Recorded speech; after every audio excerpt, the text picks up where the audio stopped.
ವಿಡಿಯೋದಲ್ಲಿ ಇಂಟರ್ಫೇಸ್ ಅಂದ್ರೆ ಏನು ಅಂತ ತಿಳ್ಕೊಂಡ್ರಿ.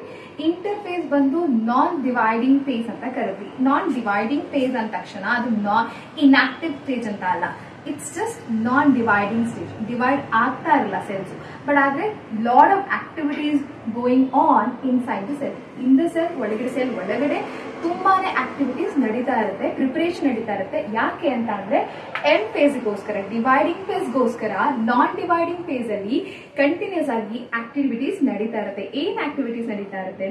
ಒಂದು ಕ್ರೋಮೋಸೋಮ್ ಇರೋದು ಅಂದ್ರೆ ಪೇರೆಂಟಲ್ ಸೆಲ್ ಅಲ್ಲಿ ಇರೋ ಒಂದು ಕ್ರೋಮೋಸೋಮ್ ಅದ್ರ ನಂಬರ್ ನ ಡಬಲ್ ಮಾಡ್ಕೊಳ್ತಾ ಇರುತ್ತೆ ಯಾವಾಗ ಇಂಟರ್ಫೇಸ್ ಅಲ್ಲಿ.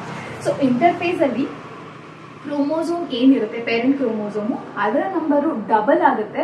ಯಾಕೆ ಅಂದ್ರೆ ಫ್ಯೂಚರ್ ಅಲ್ಲಿ ಸೆಲ್ ಡಿವೈಡ್ ಆದಾಗ 2 ಡಾಟರ್ ಸೆಲ್ಸ್ ಬರುತ್ತೆ. 2 ಡಾಟರ್ ಸೆಲ್ಸ್ ಬಂದಾಗ 2 ಡಾಟರ್ ಸೆಲ್ಸ್ಗೂ equal amount of genetic material ನ ಡಿಸ್ಟ್ರಿಬ್ಯೂಟ್ ಮಾಡಬೇಕು ಅಂದ್ರೆ ಪೇರೆಂಟ್ಸ್ ಹತ್ರ 2 ಸೆಟ್ ಇರಬೇಕು. ಸೊ ಹಾಗಾಗಿ ಒಂದನ್ನ 2 ಸೆಟ್ ಮಾಡ್ಕೊಳ್ಳುವಂತ ಟೈಮು ಇಂಟರ್ಫೇಸ್. ಸೊ ಇಂಟರ್ಫೇಸ್ ಅಲ್ಲಿ ನೀವು ನ್ಯೂಕ್ಲಿಯಸ್ ನ ನೋಡೋದಾದ್ರೆ ನ್ಯೂಕ್ಲಿಯಸ್ ಒಳಗಡೆ ಇರುವಂತಹ ಕ್ರೋಮ್ಯಾಟಿನ್ ಏನಿದೆ ಇದು ಥ್ರೆಡ್ ಲೈಕ್ ಸ್ಟ್ರಕ್ಚರ್ ಇದೆ. ಇದು ನಾನ್ ಡಿವೈಡಿಂಗ್ ಫೇಸ್ ಅಲ್ಲಿ ಯಾವಾಗ ಸೆಲ್ ಡಿವೈಡ್ ಆಗ್ತಾ ಇರಲ್ಲ ಆಗ genetic material thread like structure ಇರುತ್ತೆ, ಅದನ್ನ ನಾವು ಕ್ರೋಮ್ಯಾಟಿನ್ ಅಂತೀವಿ. ಯಾವಾಗ ಸೆಲ್ ಡಿವೈಡ್ ಆಗಕ್ಕೆ ಸ್ಟಾರ್ಟ್ ಆಗುತ್ತೆ, when is cell about to divide, when cell is about to divide ಆವಾಗ ಥಿಕ್ ಕ್ರೋಮ್ಯಾಟಿನ್ ಸ್ಟ್ರಕ್ಚರ್ ಏನಿದೆ ಇದು ಥಿಕ್ ಆಗಿ ಶಾರ್ಟ್ ಆಗಿ ಕಂಡೆನ್ಸ್ ಆಗುತ್ತೆ, ರಿಬ್ಬನ್ ಲೈಕ್ ಸ್ಟ್ರಕ್ಚರ್ ಫಾರ್ಮ್ ಮಾಡುತ್ತೆ, ಅದನ್ನ ನಾವು ಕ್ರೋಮೋಸೋಮ್ ಅಂತೀವಿ. ಸೊ ಇಂಟರ್ಫೇಸ್ ಅಲ್ಲಿ ನೀವು ಈ ಫಿಗರ್ ನ ಅಬ್ಸರ್ವ್ ಮಾಡೋದಾದ್ರೆ ನ್ಯೂಕ್ಲಿಯಸ್ ಇದೆ, ನ್ಯೂಕ್ಲಿಯೋಲಸ್ ಇದೆ and genetic material thread like structure ಆಗಿ ಡಿಸ್ಪರ್ಸ್ ಆಗಿದೆ, ಅದನ್ನ ನಾವು ಕ್ರೋಮ್ಯಾಟಿನ್ ಅಂತೀವಿ. And if you observe this ಏನಿದೆ ಸೆಂಟ್ರೋಸೋಮ್ ಅಂತ ಒಂದು ಸ್ಟ್ರಕ್ಚರ್ ಇದೆ, ಸೆಂಟ್ರೋಸೋಮ್. ಸೊ ಈ ತರ ವರ್ಡ್ಸ್ ನೀವು ರಿಪೀಟೆಡ್ ಆಗಿ ಕೇಳ್ತಾ ಇದ್ರ ಸೊ ಕನ್ಫ್ಯೂಷನ್ಸ್ ಮಾಡ್ತೀವಿ. Centrosome is one of the cell organelle. Cell ಒಳಗಡೆ ಇರುವಂತ ಆರ್ಗನಲ್. ಈ ಸೆಲ್ ಆರ್ಗನಲ್ ಆನಿಮಲ್ ಸೆಲ್ ಅಲ್ಲಿ ಸೆಲ್ ಡಿವಿಷನ್ ಗೆ ಹೆಲ್ಪ್ ಮಾಡುತ್ತೆ. ಪರ್ಟಿಕ್ಯುಲರ್ ಆಗಿ ಆನಿಮಲ್ ಸೆಲ್ ಅಂತ ಮೆನ್ಷನ್ ಮಾಡ್ತಾ ಇರೋ ಕಾರಣ ಏನಂದ್ರೆ ಪ್ಲಾಂಟ್ ಸೆಲ್ ಅಲ್ಲಿ ಸೆಂಟ್ರೋಸೋಮ್ ಇರೋದಿಲ್ಲ, ಅಲ್ಲಿ ಬೇರೆ ಸ್ಟ್ರಕ್ಚರ್ ಸೆಲ್ ಡಿವಿಷನ್ ಹೆಲ್ಪ್ ಮಾಡುತ್ತೆ. In animal cell centrosome helps in the cell division. In interphase centrosome number 1 ಇರುತ್ತೆ. ಯಾವಾಗ cell about to divide interphase ಅಲ್ಲಿ ನ್ಯೂಕ್ಲಿಯಸ್ ಅಲ್ಲಿ ಜೆನೆಟಿಕ್ ಮೆಟೀರಿಯಲ್ ಡಬಲ್ ಆಗ್ತಾ ಇರುತ್ತೆ, at the same time centrosome ಏನಾಗುತ್ತೆ number double ಆಗುತ್ತೆ. So if you see the transition from interphase to prophase, you see the centrosome has divided into 2. Centrosome ಏನಾಯ್ತು divided into 2 and inside the centrosome if you observe there are structure called as centrioles. ಇವೆರಡು ಕೂಡ centrioles ಅಂತ ಕರೀತೀವಿ. Centrioles ಏನಿದೆ they are perpendicular to each other. ಈ centrioles spindle fibre ನ form ಮಾಡುತ್ತೆ and ಅದೇ ಸ್ಪಿಂಡಲ್ ಫೈಬರ್ ಜೆನೆಟಿಕ್ ಮೆಟೀರಿಯಲ್ ನ 2 ಡಾಟರ್ ಸೆಲ್ಸ್ ಗೆ ಫುಲ್ ಮಾಡೋದಕ್ಕೆ ಹೆಲ್ಪ್ ಮಾಡುತ್ತೆ. ಇದು ಹೆಂಗೆ ಅಂತ ಅಂದ್ರೆ ಕ್ರೋಮೋಸೋಮು ಆ ಸ್ಪಿಂಡಲ್ ಫೈಬರ್ ಮೇಲೆ ದಾರದ ಮೇಲೆ ನಡೆದ ಹಾಗೆ ನಡ್ಕೊಂಡು ಹೋಗುತ್ತೆ ಅಥವಾ ವಾಕ್ ಮಾಡುತ್ತೆ. ಅದು ಸ್ಪಿಂಡಲ್ ಫೈಬರ್ ಕ್ರೋಮೋಸೋಮ್ ನ ಫುಲ್ ಮಾಡ್ಕೊಳ್ಳುತ್ತೆ ಟು ಆಪೋಸಿಟ್ ಎಂಡ್ಸ್. ಇದು ಬಂದು ಸೆಂಟ್ರೋಸೋಮ್. ಸೆಂಟ್ರೋಸೋಮ್ ಒಳಗಡೆ ಸೆಂಟ್ರಿಯೋಲ್. ಸೆಂಟ್ರೋಸೋಮ್ ಸುತ್ತ ಆಸ್ಟರ್ ಲೈಟ್ ರೇಸ್ ಬಂದಾಗೆ ರೇಡಿಯೇಟ್ ಆಗಿದೆ, ಅದನ್ನ ನಾವು ಆಸ್ಟರ್ ಅಂತ ಕರಿತೀವಿ. So this is called as Aster. Aster ಅಂದ್ರೆ ಸ್ಟಾರ್ ಅಂತ. ಸೊ ಹೇಗೆ ಸ್ಟಾರ್ ಇಂದ ಲೈಟ್ ರೇಡಿಯೇಷನ್ ಎಮಿಟ್ ಆಗುತ್ತೆ ಹಾಗೆ ಸೆಂಟ್ರೋಸೋಮ್ ಇಂದ ರೇಸ್ ಫಾರ್ಮ್ ಆಗಿದೆ, ಅದನ್ನ ನಾವು ಆಸ್ಟರ್ ಅಂತೀವಿ. ಸೊ ಈ ಸೆಂಟ್ರೋಸೋಮ್ ಒಳಗಡೆ ಸೆಂಟ್ರಿಯೋಲ್ ಇದೆ. ಸೆಂಟ್ರಿಯೋಲ್ ಸ್ಪಿಂಡಲ್ ಫೈಬರ್ ನ ಫಾರ್ಮ್ ಮಾಡುತ್ತೆ. ಈ ಸ್ಪಿಂಡಲ್ ಫೈಬರ್ ಫಾರ್ಮ್ ಆಗೋ ಫ್ಯೂಚರ್ ಅಲ್ಲಿ ಸೆಲ್ ಡಿವಿಷನ್ ಆಗುವಾಗ ಕ್ರೋಮೋಸೋಮ್ ನ ಆಪೋಸಿಟ್ ಎಂಡ್ ಫುಲ್ ಮಾಡುತ್ತೆ. ಸೊ ಇದು ಬಂದು ಇಂಟರ್ಫೇಸ್ ಅಲ್ಲಿ. ನೆಕ್ಸ್ಟ್ ಬಂದು ಪ್ರೋಫೇಸ್. ಪ್ರೋ ಅಂದ್ರೆ ಫಸ್ಟ್ ಅಂತ. So first phase of the mitosis. So dividing phase ಅಲ್ಲಿ ಫಸ್ಟ್ ಫೇಸ್ ಬಂದು ಪ್ರೋಫೇಸ್. ಇಲ್ಲಿ ಏನಾಗುತ್ತೆ ಅಂದ್ರೆ ಆಲ್ರೆಡಿ ಕ್ರೋಮ್ಯಾಟಿನ್ ಥಿಕ್ ಆಗಿ ಕ್ರೋಮೋಸೋಮ್ ಫಾರ್ಮ್ ಆಗಿದೆ ಅಂಡ್ ಸೆಂಟ್ರೋಸೋಮ್ ಏನಿದೆ ಡಿವೈಡ್ ಆಗಿದೆ. ಸೆಂಟ್ರೋಸೋಮ್ 1 ಇತ್ತು, ಸೆಂಟ್ರೋಸೋಮ್ 2 ಆಗಿದೆ and already there is the formation of spindle fibre. Spindle fibre formation ಶುರು ಆಗಿದೆ. ಸ್ಪಿಂಡಲ್ ಫೈಬರ್ ಫಾರ್ಮೇಶನ್ ಆಗಿದೆ. ಸೊ ಥಿಕ್ ಆಗಿದೆ ಕ್ರೋಮೋಸೋಮ್. ಇವಾಗ ಸ್ಲೋ ಆಗಿ ಏನಾಗುತ್ತೆ disappearing of nuclear membrane. Nuclear membrane ಒಳಗಡೆ ಜೆನೆಟಿಕ್ ಮೆಟೀರಿಯಲ್ ಇತ್ತು, ದಟ್ ಇಸ್ ಕ್ರೋಮೋಸೋಮ್. ನಾವು ಆ chromosome has to be free. ಯಾಕೆಂದ್ರೆ 2 ಡಾಟರ್ ಸೆಲ್ಗೆ ಕ್ರೋಮೋಸೋಮ್ ಡಿಸ್ಟ್ರಿಬ್ಯೂಷನ್ ಆಗಬೇಕು ಅಂದ್ರೆ ಕ್ರೋಮೋಸೋಮ್ ಫಸ್ಟ್ ಫ್ರೀ ಆಗಬೇಕು. ಫ್ರೀ ಆಗಬೇಕು ಅಂದ್ರೆ ನ್ಯೂಕ್ಲಿಯರ್ ಮೆಂಬ್ರೇನ್ ಇಂದ ಈಚೆ ಬರಬೇಕು. ಸೊ ನ್ಯೂಕ್ಲಿಯರ್ ಮೆಂಬ್ರೇನ್ ಇಂದ ಕ್ರೋಮೋಸೋಮ್ ಈಚೆ ಬರೋದಕ್ಕೆ ನ್ಯೂಕ್ಲಿಯರ್ ಮೆಂಬ್ರೇನ್ ಏನಾಗುತ್ತೆ, ಡಿಸಪಿಯರ್ ಆಗುತ್ತೆ, ನ್ಯೂಕ್ಲಿಯೋಲಸ್ ಕೂಡ ಡಿಸಪಿಯರ್ ಆಗುತ್ತೆ. ಅದಾದ್ಮೇಲೆ ನೆಕ್ಸ್ಟ್ ಮೂವ್ಮೆಂಟ್ ಮೆಟಾಫೇಸ್.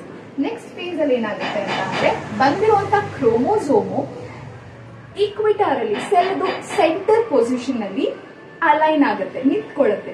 ಯಾಕೆ ಅಂತ ಅಂದ್ರೆ ಇಲ್ಲಿ ಬಂದು ನಿಂತ್ಕೊಂಡಾಗ ಸ್ಪಿಂಡಲ್ ಫೈಬರ್ಗೆ ಈಕ್ವಲ್ ಆಗಿ ಜೆನೆಟಿಕ್ ಮೆಟೀರಿಯಲ್ ನ ಫುಲ್ ಮಾಡೋದಕ್ಕೆ ಹೆಲ್ಪ್ ಆಗುತ್ತೆ. ಸೊ ಇಫ್ ಯು ಅಬ್ಸರ್ವ್, ಇದಕ್ಕಿಂತ ಮುಂಚೆ ಮೆಟಾಫೇಸ್ ಹೋಗಿಂತ ಮುಂಚೆ what we need to observe is this is one chromosome present in the parent cell. Okay, ನಾನು ಪಿ ಅಂತ ಹೇಳಿದೆ. ಸೊ ಈ ಪೇರೆಂಟ್ ಸೆಲ್ ಅಲ್ಲಿರೋ ಕ್ರೋಮೋಸೋಮು ಡಾಟರ್ ಸೆಲ್ಗೆ ಹೋಗ್ಬೇಕು ಅಲ್ವಾ. ಸೊ ಈ ಮೈಟೋಸಿಸ್ ಏನಾಗುತ್ತೆ, ಡಾಟರ್ ಸೆಲ್ಗೆ ಈಕ್ವಲ್ ಆಗಿ ಜೆನೆಟಿಕ್ ಮೆಟೀರಿಯಲ್ ಡಿಸ್ಟ್ರಿಬ್ಯೂಟ್ ಆಗುತ್ತೆ ಅಂತ ನಮಗೆ ಗೊತ್ತು. ಹಾಗಿದ್ರೆ ಪೇರೆಂಟ್ ಸೆಲ್ ಅಲ್ಲಿ ಒಂದೇ ಒಂದು ಕ್ರೋಮೋಸೋಮ್ ಇದ್ರೆ ಡಾಟರ್ ಸೆಲ್ಗೆ ಹೇಗೆ parent cell equal amount of chromosome ನ ಡಿಸ್ಟ್ರಿಬ್ಯೂಟ್ ಮಾಡಕ್ ಸಾಧ್ಯ? ಸೊ ಹಾಗಾಗಿ ಇಂಟರ್ಫೇಸ್ ಟೈಮ್ ಅಲ್ಲಿ ಒಂದು ಕ್ರೋಮೋಸೋಮ್ ಇರೋದು ಏನಾಗುತ್ತೆ ಅಂದ್ರೆ ಒಂದಿರೋದು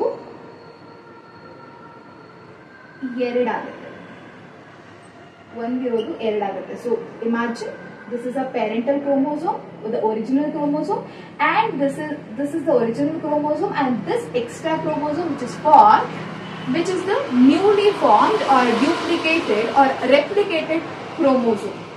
ಒಂದು ಒರಿಜಿನಲ್ ಇದೆ ಪೇರೆಂಟ್ ಇದು, ಇನ್ನೊಂದು ಡ್ಯೂಪ್ಲಿಕೇಟೆಡ್ ಕ್ರೋಮೋಸೋಮ್ ಈ ಕಡೆ. ಸೊ ಇವಾಗ ಇದನ್ನ ಏನಂತ ಕರಿತೀವಿ, this is one chromosome, and that chromosome has been replicated during the interphase, and this is one chromosome and this is another chromosome. So now these two together called as sister chromatids. These two now called as sister chromatids. Sister chromatids anta karitere. Now the sister chromatids are attached together with a structure known as centromere. So ಇದೇ ತರ repeated words ಕೇಳಿಸ್ತಾ ಇದೆ, centromere, centrosome, centrioles, ಈ ಮೂರು ಕೂಡ similar ಆಗಿ sound ಆಗುತ್ತೆ, but ಅದ್ರ ಡಿಫ್ರೆಂಟ್ ಸ್ಟ್ರಕ್ಚರ್ ಹೌದು ಅಂಡ್ ಡಿಫ್ರೆಂಟ್ ಫಂಕ್ಷನ್ ಕೂಡ. ಎರಡು ಸಿಸ್ಟರ್ ಕ್ರೊಮ್ಯಾಟಿಡ್ಸ್ ನ ಅಟ್ಯಾಚ್ ಮಾಡಿ ಇಟ್ಕೊಂಡಿರುತ್ತೆ. ಸೊ ಇವೆರಡನ್ನ ನಾವು ಸಿಸ್ಟರ್ ಕ್ರೊಮ್ಯಾಟಿಡ್ಸ್ ಅಂತೀವಿ.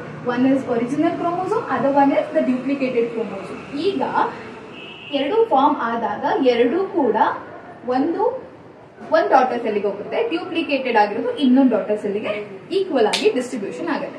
ಸೊ ಇದಾದ ಮೇಲೆ ನೆಕ್ಸ್ಟ್ ಏನಾಗುತ್ತೆ, ಇನ್ ದ ಮೆಟಾಫೇಸ್ ಕ್ರೋಮೋಸೋಮ್ ಬಂದ್ಬಿಟ್ಟು ಸೆಂಟರ್ ಈಕ್ವಿಟರ್ ರೀಜನ್ ಅಲ್ಲಿ ಅಲೈನ್ ಆಗುತ್ತೆ. ಈಗ ಈ ಟೈಮಲ್ಲಿ ಏನಾಗುತ್ತೆ, ಈ ಸೆಂಟ್ರೋಮಿಯರ್ ಅಂತ ಏನಿದೆ ಅಲ್ಲ, centromere is the region where two sister chromatids are attach together. So ಈಗ ಎರಡೂ ಸೆಲ್ಗೂ ಈಕ್ವಲ್ ಆಗಿ ಕ್ರೋಮೋಸೋಮ್ ಡಿಸ್ಟ್ರಿಬ್ಯೂಟ್ ಆಗಬೇಕು ಅಂದ್ರೆ ಈ ಸೆಂಟ್ರೋಮಿಯರ್ ಇಂದ ಎರಡು ಸಿಸ್ಟರ್ ಕ್ರೊಮ್ಯಾಟಿಡ್ಸ್ ಫ್ರೀ ಆಗಬೇಕು, ಡಿಟ್ಯಾಚ್ ಆಗಬೇಕು. ಸೊ ಮೆಟಾಫೇಸ್ ಅಲ್ಲಿ ಇಲ್ಲಿ ಅಲೈನ್ ಆಗದಿರೋದಲ್ದಿರ ಅದೇನಾಗುತ್ತೆ, ಸೆಂಟ್ರೋಸೋಮು ಸ್ಪ್ಲಿಟ್ ಆಗ್ತಾ ಹೋಗುತ್ತೆ. ಸೊ ಸೆಂಟ್ರೋಸೋಮು ಸ್ಪ್ಲಿಟ್ ಆಗಕ್ಕೆ ಶುರು ಆಗಿದ ತಕ್ಷಣ ಎರಡು ಸಿಸ್ಟರ್ ಕ್ರೊಮ್ಯಾಟಿಡ್ಸ್ ಫ್ರೀ ಆಗ್ಬಿಡುತ್ತೆ. ಈ ತರ ಫ್ರೀ ಆಗ್ಬಿಡುತ್ತೆ. In the metaphase centromere splits up and makes the sister chromatids free. At the same time if you observe the ಏನಿದೆ ಸ್ಪಿಂಡಲ್ ಫೈಬರ್ಸ್ ಎರಡು ಅಬ್ಸರ್ವ್ ಮಾಡೋದಾದ್ರೆ ಇಲ್ಲಿ ಏನಿದೆ, ಸೆಂಟ್ರೋಸೋಮು ಆಪೋಸಿಟ್ ಎಂಡಿಗೆ ಹೋಗಿದೆ, ಆಪೋಸಿಟ್ ಎಂಡ್ ಅಲ್ಲಿ ಆಸ್ಟೆಲ್ಸ್ ಇದೆ ಅಂಡ್ ಸ್ಪಿಂಡಲ್ ಫೈಬರ್ಸ್ ಕೂಡ ಫಾರ್ಮ್ ಆಗಿದೆ and in the centre chromosomes are align. ಈ ತರ ಅಲೈನ್ಮೆಂಟ್ ತಗೊಂಡಿದೆ. ಇದಾದ್ಮೇಲೆ ಅನಾಫೇಸ್ ಅಲ್ಲಿ if you observe sister chromatids ಏನಿತ್ತು, they are moving to the opposite ends. So centromere ಅಲ್ಲಿ ಕಟ್ ಆಗಿತ್ತು, ಸೆಂಟ್ರೋಮಿಯರ್ ಕಟ್ ಆದ್ಮೇಲೆ ಎರಡು ಸಿಸ್ಟರ್ ಕ್ರೊಮ್ಯಾಟಿಡ್ಸ್ ಫ್ರೀ ಆಯ್ತು. ಫ್ರೀ ಆದ್ಮೇಲೆ they are moving towards the opposite ಎಂಡ್ಗೆ ಮೂವ್ ಆಗ್ತಾ ಇದೆ. ಸೊ ಮೂವ್ ಆಗ್ತಾ ಇರುವಾಗ ಏನಾಗುತ್ತೆ, ಮೂವ್ ಆಗ್ತಾ ಇರುವಾಗ ಸ್ಪಿಂಡಲ್ ಫೈಬರ್ ಕೂಡ ಶಾರ್ಟ್ ಆಗ್ತಾ ಹೋಗುತ್ತೆ, ಡಿಸಾಲ್ವ್ ಆಗ್ತಾ ಹೋಗುತ್ತೆ. ಸೊ ಡಿಸಾಲ್ವ್ ಆಗ್ತಾ ಆಗ್ತಾ ಸ್ಪಿಂಡಲ್ ಫೈಬರ್ ಕ್ರೋಮೋಸೋಮ್ ನ ಆಪೋಸಿಟ್ ಎಂಡ್ಗೆ ಪುಲ್ ಮಾಡ್ಕೊಡುತ್ತೆ. ಸೊ ಅದಾಗಿತ್ತು ಅನಾಫೇಸ್. ಅದಾದ್ಮೇಲೆ ಟೀಲೋಫೇಸ್ ಅಲ್ಲಿ if you observe already sister chromatids ಅದರ ರೆಸ್ಪೆಕ್ಟಿವ್ ಪೋಲ್ ನ ರೀಚ್ ಆಗಿದೆ. ಕ್ರೋಮೋಸೋಮ್ ಥಿಕ್ ರಿಬ್ಬನ್ ಶೇಪ್ ಅಲ್ಲಿ ಇತ್ತು, ಆಲ್ರೆಡಿ ಅನ್ವೈಂಡ್ ಆಗಿ ಕ್ರೊಮ್ಯಾಟಿನ್ ನ ಫಾರ್ಮ್ ಮಾಡ್ಕೊಂಡಿದೆ, ನ್ಯೂಕ್ಲಿಯೋಲಸ್ ಫಾರ್ಮ್ ಆಗಿದೆ ಅಂಡ್ ಕ್ರೊಮ್ಯಾಟಿನ್ ನ್ಯೂಕ್ಲಿಯೋಲಸ್ ಸುತ್ತ ಹೊಸ ನ್ಯೂಕ್ಲಿಯರ್ ಮೆಂಬ್ರೇನ್ ಫಾರ್ಮ್ ಆಗಿದೆ and they have got their centrosome also. And ಚಿಕ್ಕದಾಗಿ ಒಂದು ಡಿಪ್ರೆಷನ್ ಕಾಣಿಸಿದೆ ಸೈಟೋಪ್ಲಾಸಮ್ ಅಲ್ಲಿ. ಸೊ ಇಲ್ಲಿ ತನಕ ಏನಾಗಿತ್ತು, karyokinesis, division of nucleus. Nucleus ಅಲ್ಲಿರೋ ಕ್ರೋಮೋಸೋಮ್ಸ್ ಡಿವಿಷನ್ ಆಯ್ತು, ಅದನ್ನ ನಾವು ಕ್ಯಾರಿಯೋಕೈನೆಸಿಸ್ ಅಂದ್ವಿ. ಇವಾಗ ಡಿವಿಷನ್ ಆಗ್ತಾ ಇರೋದು ಸೈಟೋಪ್ಲಾಸಮ್. ಸೊ ಚಿಕ್ಕದಾಗಿ ಡಿಪ್ರೆಷನ್ ಸೈಟೋಪ್ಲಾಸಮ್ ಅಲ್ಲಿ ಕಾಣಿಸುತ್ತೆ ಅಟ್ ದ ಪೆರಿಫೆರಿ. ಅದಾದ ಮೇಲೆ ಸ್ಲೋ ಆಗಿ ಏನಾಗುತ್ತೆ ಅಂದ್ರೆ ಇಲ್ಲಿ ಕ್ಲೀವೇಜ್ ಫರೋ ಅಂತ ಫಾರ್ಮ್ ಆಗುತ್ತೆ. ಸೊ ಇಲ್ಲಿ ಏನಾಗುತ್ತೆ, ಇಲ್ಲಿ ಸೈಟೋಪ್ಲಾಸಮ್ ಕನ್ಸ್ಟ್ರಕ್ಷನ್ ಆಗುತ್ತೆ, the furrow deepens and deepens. That leads in the splitting of two daughter cells which are smaller than that of the parent cell. So daughter cell obviously parent cell ಗಿಂತ ಚಿಕ್ಕದಾಗಿರುತ್ತೆ and it has to grow in bigger size and then divide again or enter into the another cell cycle. So ಅದು ಒಂದು daughter cells. Division ಅಲ್ಲಿ ಎರಡು face ಇದೆ, interphase ಮತ್ತೆ mitosis. Interphase non dividing phase, mitosis dividing phase. ನಿಮಗೆ clean ಆಗಿ ಅರ್ಥ ಆಯ್ತು ನ್ಯೂಕ್ಲಿಯರ್ ಡಿವಿಷನ್ ಹೇಗಾಗುತ್ತೆ, ಅದನ್ನ ನಾವು ಕ್ಯಾರಿಯೋಕೈನೆಸಿಸ್ ಅಂತೀವಿ. ಅದ್ರ ಜೊತೆ ಸೈಟೋಕೈನೆಸಿಸ್ ಕೂಡ ಆಗಿದೆ. ಈ ಫೇಸ್ ನ ನಿಮ್ಗೆ ನೆನ್ಪಿಟ್ಕೋಬೇಕು ಅಂತ ಅಂದ್ರೆ P is for please, small annotation to remember the phases of the mitosis in order. ಯಾವಾಗಲೂ ಆರ್ಡರ್ ಅಲ್ಲೇ ಬರೀಬೇಕು. ಸೊ ಹಾಗಾಗಿ ನೆನಪು ಇರಲ್ಲ ಅನ್ನೋ ಕಾರಣಕ್ಕೆ ಚಿಕ್ಕ annotation. Please make, M for make, another, A for another, T for twin. So anyhow we are making two daughter cells which look similar, which is like twin. So in this mitosis we are going to making two twins. So adike now please make another twin. Prophase, metaphase, anaphase and telophase for the cell division.